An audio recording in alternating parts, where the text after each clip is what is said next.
umaga mga kaibigan. Ngayon matunghayan nyo ang mga pag-aaklas ng mga estudyante ng Westbridge Academy. Kailan pinaglaban ang pagtigil ng pagtaas ng matrikula at pagsasaayos ng mga pasilidad sa nasasabing institusyon. Para sa mga ibang detalye, narito si Joshua. Makibaka! Huwag matakot! Makibaka! Huwag matakot! Oh, Mel. Mayong buntag, Mel. Ngayon kasalukuyan nagkakaroon ng pagrarally dito sa labas ng Doña Faustina sa lugar ng California. At mukhang talagang galit na galit sila. Kailangan nila ng pagbaba ng tuition. Masyado silang nahihirapan. Iba kayod kalabaw na, mukha nang kalabaw eh. At ngayon, nakikita mong mga kabataan ito yung naghihirap na. Mukhang kailangan talaga nila ng mga lakad sa school at computer everyday dahil tuwing Lunes at Biyernes lang sila. Sila yung nagkakating classes na para mapag-computer. At ito pa, kakapasok naman ng balita, merong isang trivia. Trivia muna tayo, gumamit ang ating mga kalok ng tinatawag na pagrarally. Alam mo ba, pagsaltang rally, pinagsalta-saltang Latin ang ibig sabihin ay pag-aaklas o pag-aalsa. At kung unang panahon ito rin ginamit ng mga katutubo pag sila mag-aklas laban sa presidente si Marcos. At ito may kailangan natin ang mga ilang katutubo na nandito. Kaya na. Dyan po nagtatapos ang ating flash report. Miss Grace, back to you.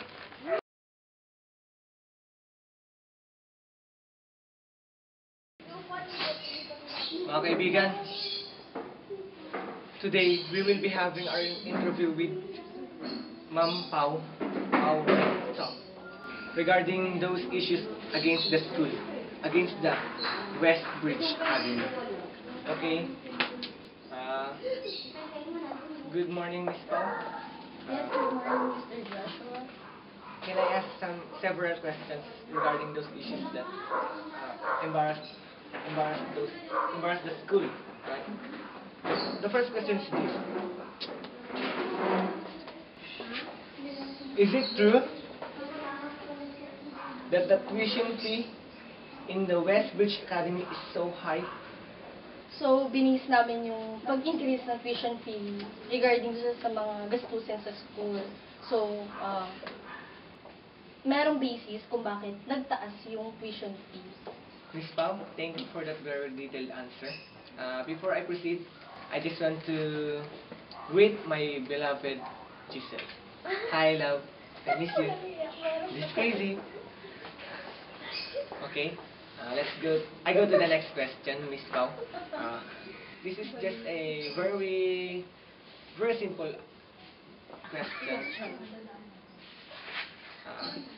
Okay. The question is this. Is it true na hindi niyo pinapagamit ang inyong mga computer sa school? Actually, we do have computers and computer laboratory in our school. Wait, Miss Pau, let me repeat the question. I'm not saying that there is no computer in your school. My question is this. Totoo po ba na hindi nyo pinapagamit ang inyong mga computer sa school para sa edukasyon ng mga kabataan at mga estudyante? Merong allotted time na binibigay yung school or we have their schedules pag gumagamit ng computer laboratory. Okay. Kasi isa sa mga nirereklamo ng mga estudyante ay tuwing Lunes at Biyernes nyo lamang ito pinapagamit. At sa tingin ko kulang yun kapos sapagkat araw-araw silang nagle-lecture. They have to research with those subjects na naibigay sa kanila. That's part of learning. And I think it would be better kung magagamit nila yun. Para sa inyo, papayagan niyo po ba na gamitin araw-araw ang mga computers para sa mga estudyante? Hindi namin pinagagamit yung computer lab or any of the facilities in the school. Tinuturuan lang namin na maging disiplinado yung mga bata. Totoo po ba na namumulubi ang inyong school sapagkat walang mga lockers? Ito'y tinatawag niyo pang academy, but there's no locker at all. Napaka-demanding ng mga estudyante ngayon. Asking na maglagay ng locker sa school, which is binibase namin sa budget ng school. Magkano yung binabayad nila per month? Kulang pa yun. Kaya saan kami kukuha ng locker?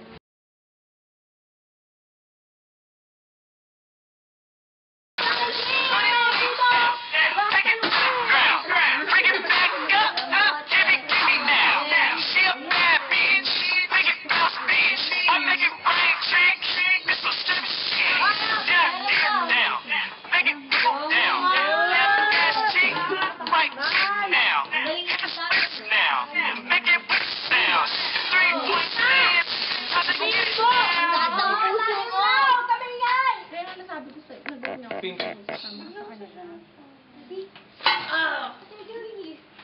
Yun yan.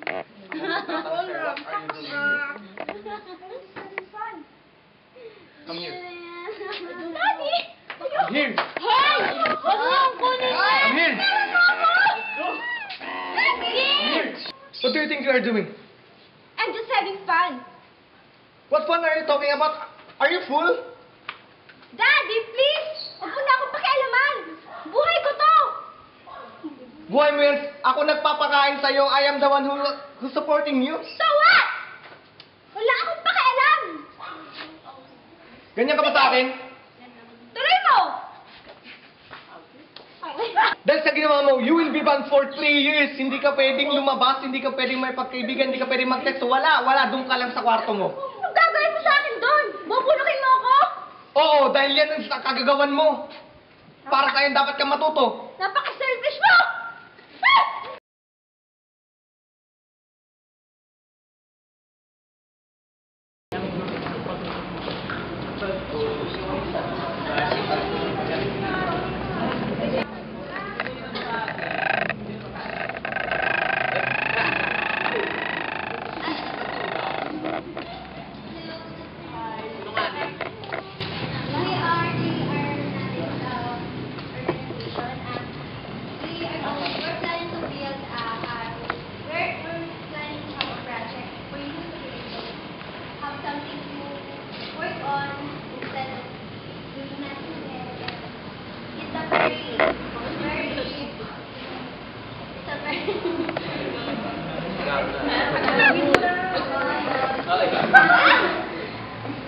You're reading just contact us. Okay, thank you. Thank you.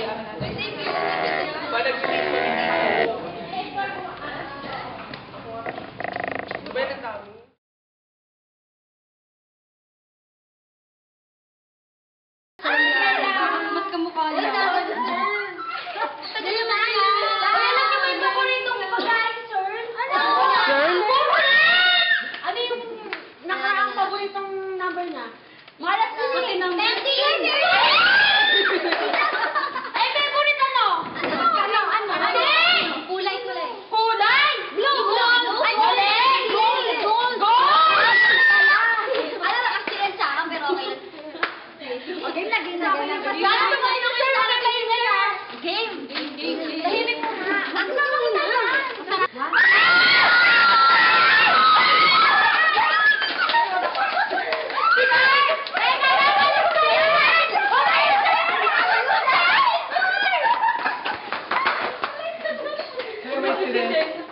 Are you my student in Debre 1N? Yes! Oh, what the heck? What is the name of our class? You make me happy. You're so sweet, my secondary student. Oh.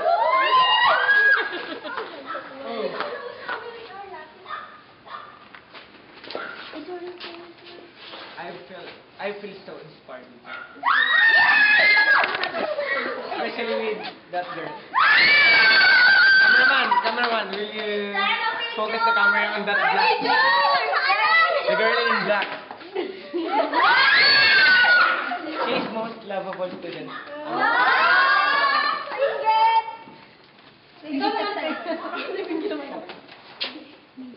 You will get flat one. Hindi ka friend. Gwapo ni George.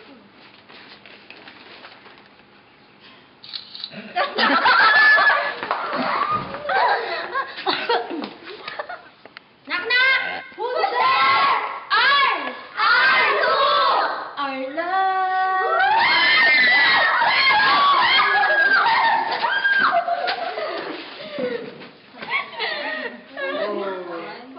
My secondary students are so sweet.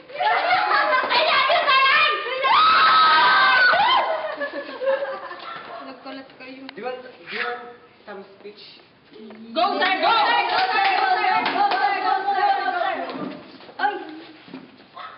Review muna tayo. Bago tayo magkaroon ng speech, magkaroon ng konting trivia. Gumamit ating mga lang natitawag na speech.